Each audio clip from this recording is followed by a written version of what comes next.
So today we are in a little town called Durbali, and Durbali is actually the town I went and filmed my first ever Shebe video. So this was the town we were.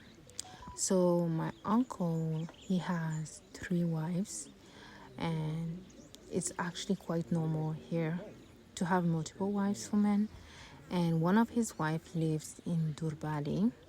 So in 2017, when I told him I wanted to do a video on the shea powder, so his wife arranged for me to meet the women that you saw in the video.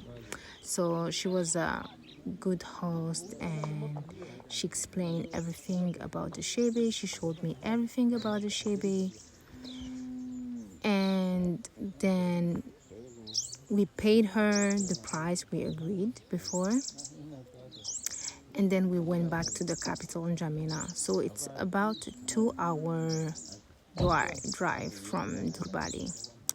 So when we arrived in Jamena, the lady who hosted us called us in tears, and we were like, what's going on?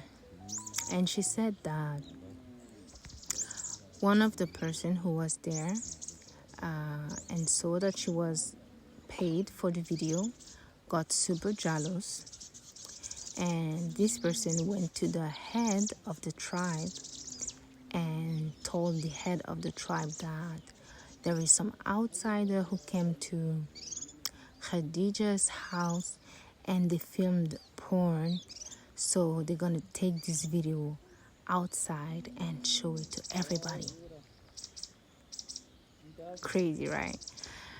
And you know, in our culture, like, sexual misconduct is huge drama and can ruin your life. So the lady was in tears asking us to come back to show the footage to the head of the tribe. So of course my uncle drove back 2 hours. He met the head of the tribe and he showed the footage, and it was just the shea powder and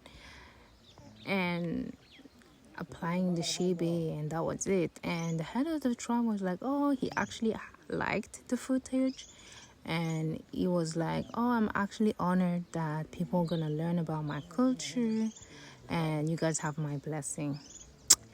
So thanks God, it ended up really good. That's funny because here in Chad, you never know where the problems are gonna come from. But it ended up well, and this is how you guys got to learn about the shea powder.